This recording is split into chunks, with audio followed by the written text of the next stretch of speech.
As you know, Crystal Clear Podcast is about self-knowledge, self-discovery, and self-mastery. And once we start to actualize and understand who we really are, we have power and we can overcome any challenge that faces us.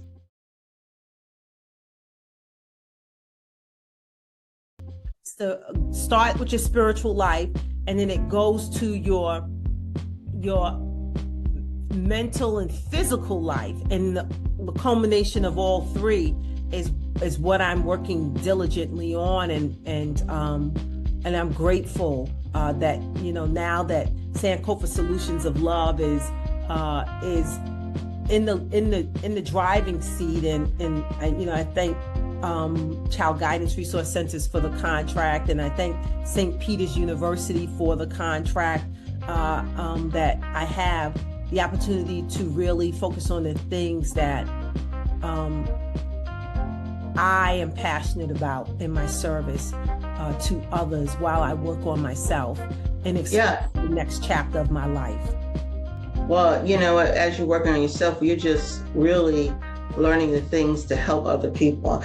And, I know that some of your contracts are with coaching and coaching leaders in education, and they need to have that holistic, wellness plan as well, because being a principal is a hard position. It's a lot of stress. And I know that you're going to be doing great in your consulting because you walk through this. And as I'm looking at your life, I get to look at your life from here, and you get to look at it from inside out, right? And I'm looking at it from here, and I can see how God, unfortunately you had to go through to get to. You had to go through some things, but you got to a higher ground, and God has shifted you. We all are shifting right now because there's a big shift going on, but He's putting you and positioning you in a place where you can help people, because people are going to need help. And they have to understand whether, some people will run to religion, but what people need is love. They just need love. That's it. They need to understand, and then they need to identify who they really are, because they are made in the image of love, and that's who we really are. And we suppress it a lot because we're afraid. I'm sure at some time in your career you're afraid to talk about, we need to walk in love, and we need to, or you can't, bring your religion into. But that's why I opened up this new school. It is college. It's at the college level, in marketplace ministry, because we need to apply what we learn spiritually to what we're doing in the natural. And we're almost like agents, like you said, change agents. We're changing. We got to go in there and show people it's hard, but you can overcome it, or it's not as hard as you think it is, because you need to tap that's within you. And I know that you know this, and it's like when I talk to you, I love talking to you because you have actually prepared yourself for such a time as this. You're stronger than you know, and a lot of people are going to be helped by you. You're going to minister, but ministry is different nowadays. Ministry is not just preaching to somebody, or ministry is showing them love. It's actually being there, listening, encouraging, inspiring. It may be a hug, whatever the Spirit leads you to do. That's what needs to be done. And so so I'm glad that you're in this position now. I'm excited about it. I know we don't know, like when we're kind of in the middle, in between stuff, when we're transitioning, we just have to trust God. Absolutely. And as I am in this season of shifting under the guidance of God's love, and I kind of had 66 pages of a book written, and God has put me in this place of seeking His face, and just really taking time to really think about what this third book is going to be. I did feel very passionate and committed to talking about love-driven leadership and and bringing in Christian principles, because when things would go awry when I was a superintendent, and I remember there was this one incident at one of the schools, and one of the board members called me and they said, well, Dr. Cade, this thing has the potential to really implode and really divide this community by racial lines. What are you going to do? And I said, I'm going to go home and pray. And the board member said, what? I said, I'm going to go home and pray. Because prayer is the most essential tool that I have used in my arsenal to advance conflicts in the workplace. And, constantly leaning into my Christian principles.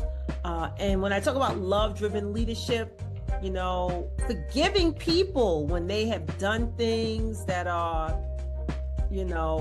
hurtful without even, cause. It's a hard thing to do.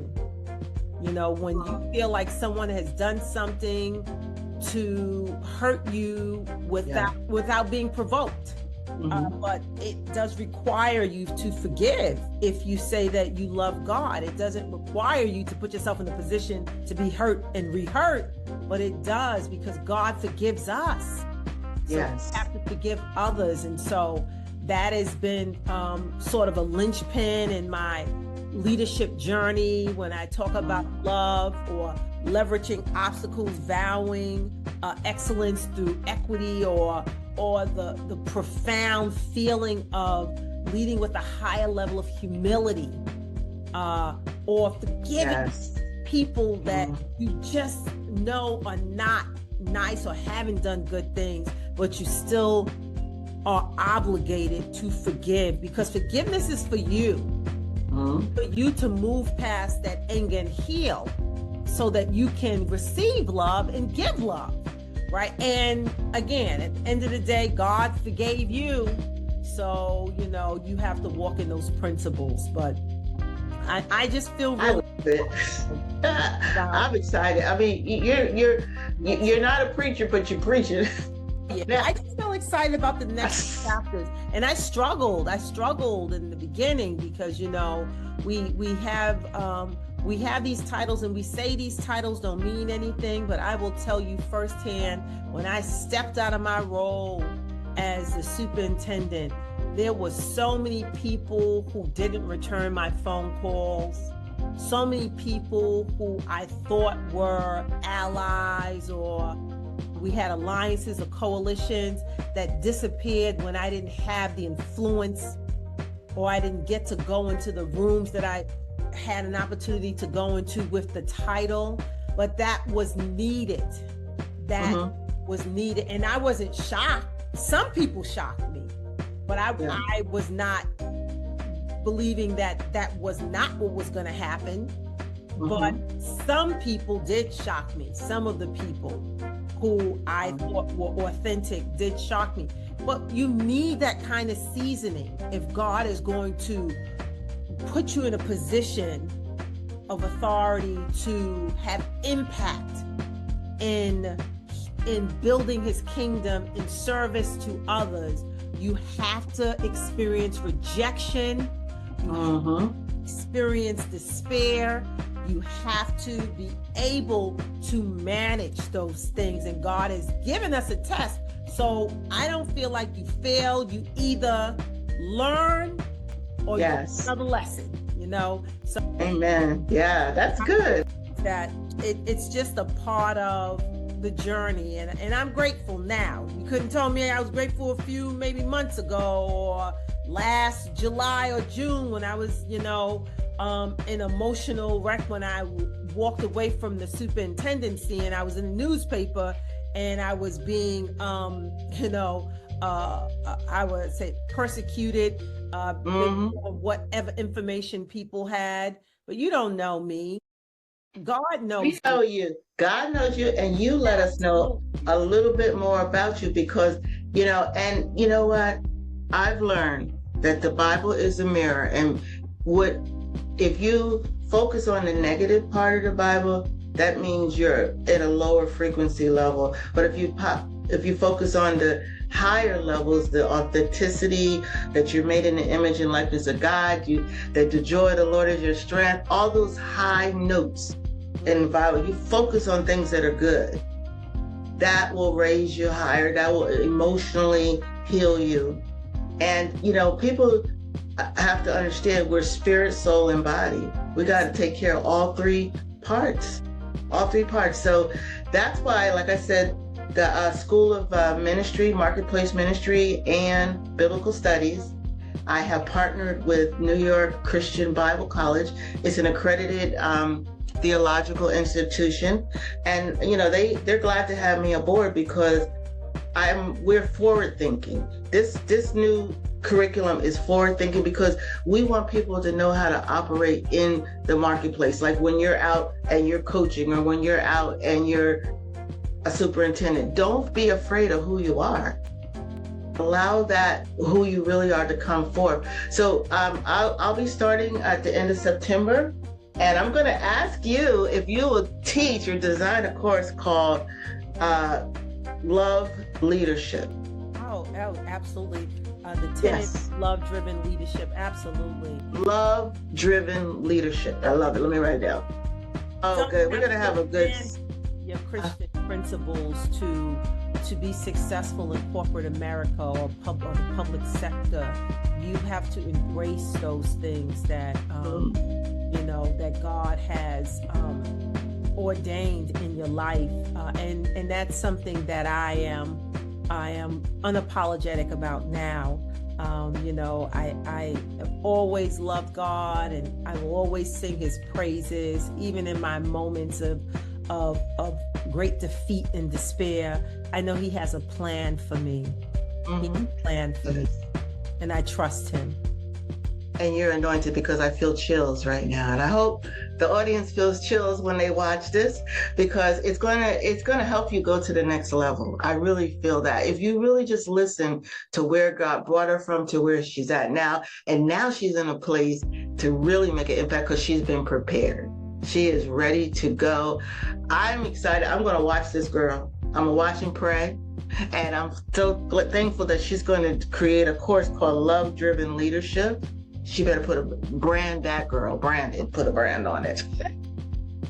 Absolutely. If it was a few things that I would say to people that I'm applying as I come into more awareness of who I am, because you said it, Reverend Dr. Val, you said it.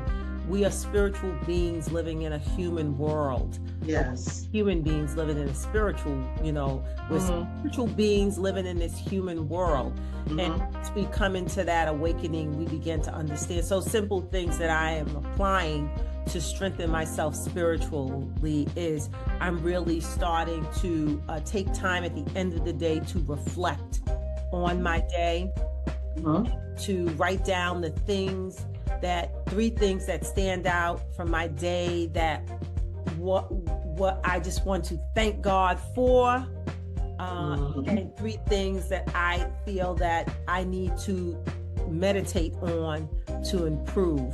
And then in the morning, I just want to wake up with a spirit of gratitude and say three things that I'm grateful for, and three things that I'm going to work on for the day. And then I have some affirmations that I say to myself, because sometimes when you are so low, you have to just keep saying positive things to yourself, because your mind will sometimes take over, your thoughts will sometimes take over, and you've got to reshift your thoughts, and you've got to say those positive affirmations even when you don't believe them. You continue to say them. And get into your word, spend time in your word and praying before you get out the bed. And then, be aware of what you put in your temple for food.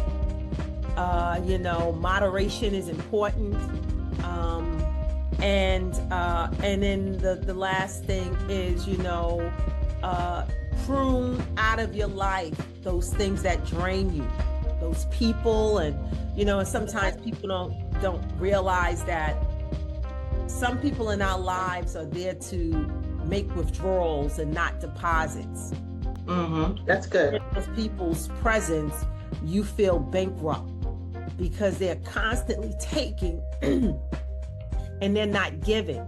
And when you recognize that imbalance, you've got to prune those people out of your life. You've got to safeguard your peace at all costs. And remember that your peace is not for sale.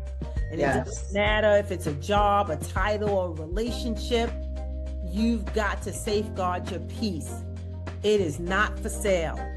And so, you know, that's what I'm doing now in this season of shifting under God's love, as I'm at this point of inflection and preparing for my next chapter and embracing all that Sankofa Solutions of Love has to offer in its continuation of doubling down on how we customize our services for our clients. I'm excited for that. It was scary. It's scary and excited at the same time, but I am beginning to stand in that light and find the blessings in this time. And I'll figure out the unknowns, like, okay, I've got to figure out my health insurance piece and stuff like that. That's that all coming together. I'm trusting God is going to lead me to a place of impact to transform lives and to bring hope and love into every space and that I come into, and to touch every individual that I come in contact with in a positive way, to be a blessing to the world. And that's it.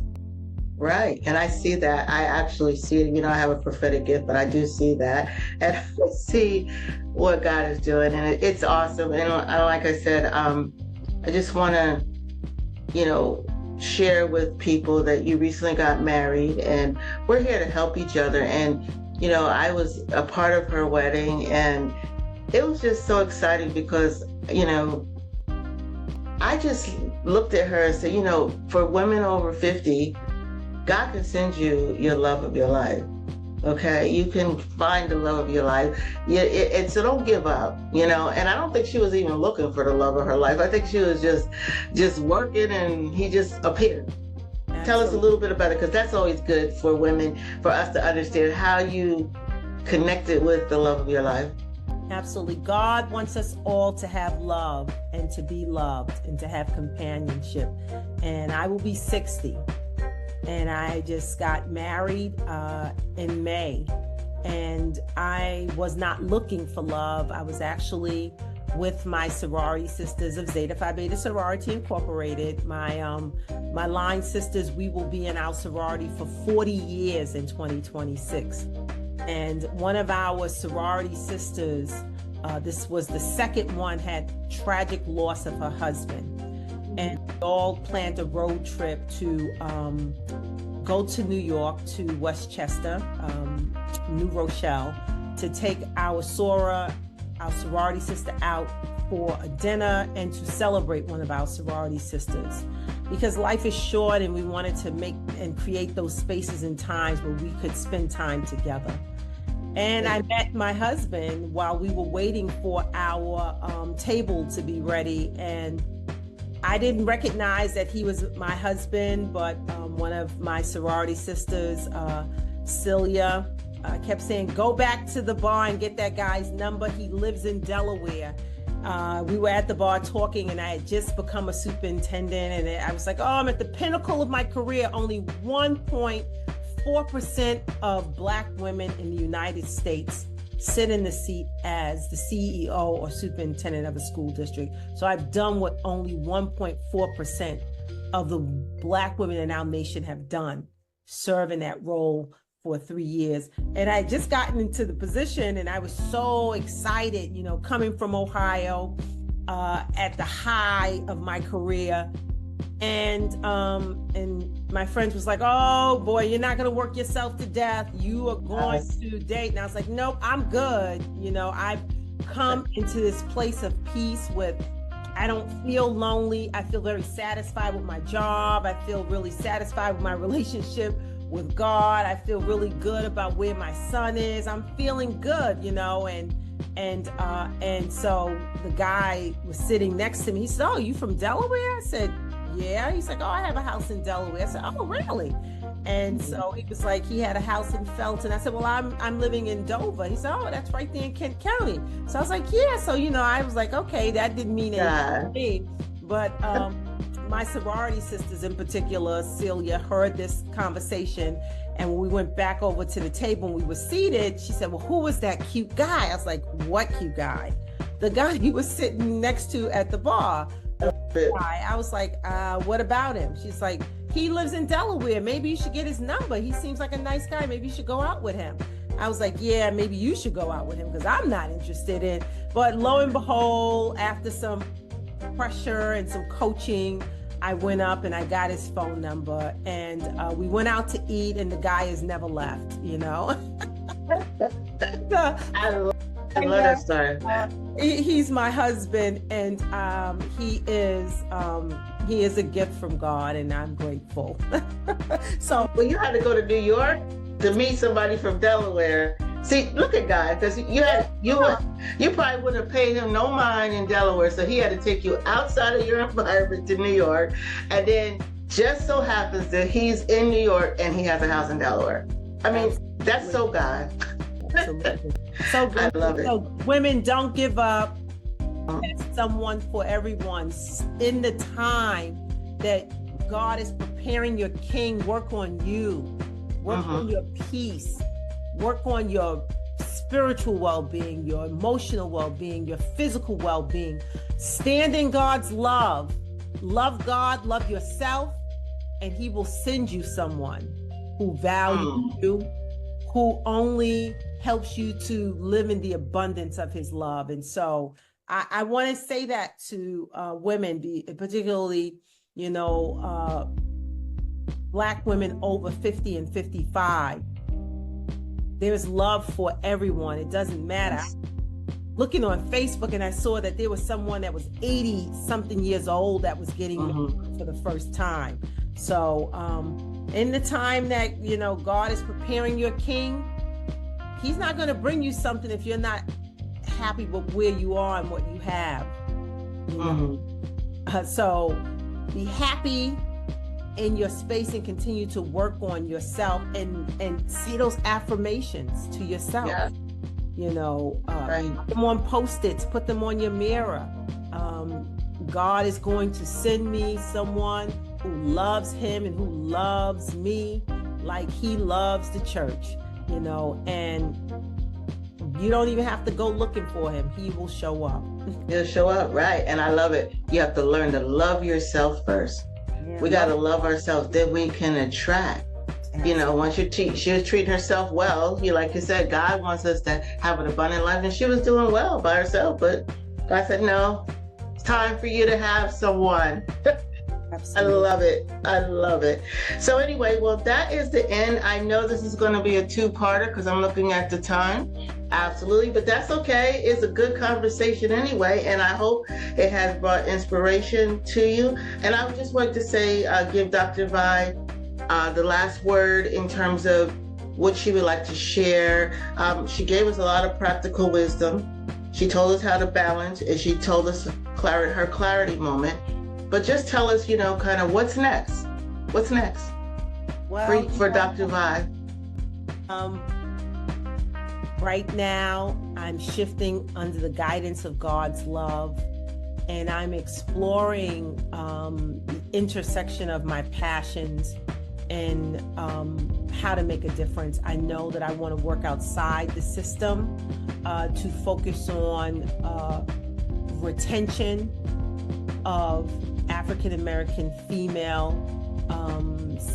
in the C-suite and creating balance for them for longevity and helping them to navigate some of the political shortfalls that tend to implode and shorten our careers. I definitely want to continue to be an advocate for getting non-traditional people into the college pipeline. And I think that's now expanding with my contract with St. Peter's University for the Center for Integration, Training, and Education.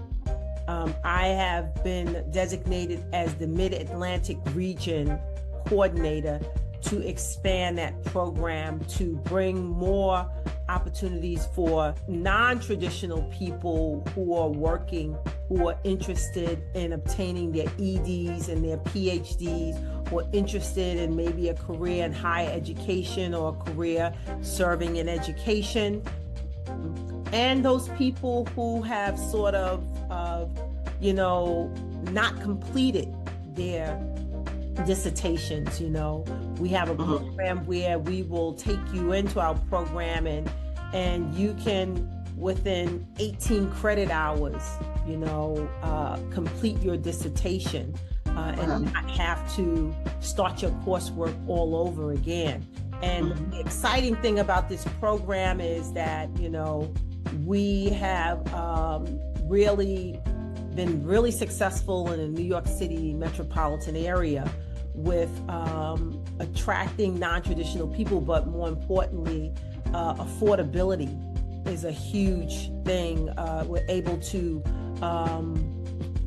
provide these services at a more reasonable cost. The flexibility in the programming, our completion rate is 85% to 100%, 85% for 3 years, 100% for that 4 years. Our last cohort of students, 100% completed. And so that completion rate is important. And we staff our program with practitioners who are in the field, and we provide structured setting where we have this once a month Saturday where we provide dissertation support and guidance. And you start writing as soon as you get in, and on those Saturdays, that's a pivotal time for you to check in, and you get your own individual mentor.